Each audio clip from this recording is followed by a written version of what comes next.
ցեմենտի գործարանը վերադարձել է Հայաստանի Հանրապետությանը եւ 1 կամ 2 օրվա ընթացքում բացարձակապես այնտեղ պարապորտ կամ աշխատողների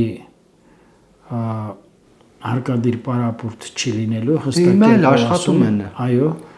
եւ կարծում եմ դեռևս իրավաչափ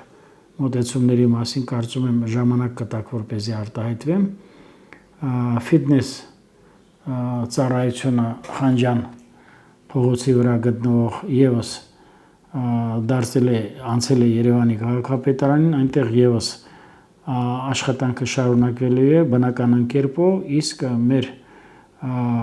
քաղաքացիները որոնք օգտվում են այդ ծառայությունից որևէ խնդիր չեն ունենալու 15000 թիվը անպայման ուռճացված թիվ է դա փոխկապակցված թիվ է ես ինքս եմ մոտավորապես հետաքննություն անցկացրել խնդիրը գնում է 3-ից 4000 աշխատողների մասին մնացածը փոխկապակցված է բայց հստակ կերպով կարող եմ ասել որ կառավարությունը ոչ միայն կառավարությունը նաև իրավապահ մարմինները եւ իրավասու կազմակերպությունները որոնք ունեն գործառույթ պարոն Ծառուկյանի ուրեմն այսպես ասեմ մեղմ ասեմ անօրինական տնտեսական կարգավորության մեջ ստուգումներ անցկացնելու ուղղությամբ հստակ համոզված ասում են որ աշխատողների հետ կապված որևէ տնտեսական վնասի կրում չի լինելու այլևս չեմ խոսում որ լինելու է նաև փոխհատուցում Բան կողմից աշխատակիցներին փոխհատուցում լինելու ես կարծում եմ իրավապահ մարմինների գործառույթի մեջ նաև դա է մտնելու բայց այստեղ այլ խնդիր կա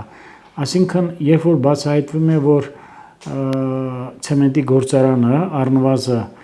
$1 միլիոն ավել ապօրինի կերպով ապրանք է ոչ միայն $1 միլիոն ավել շուրջ $1 միլիոն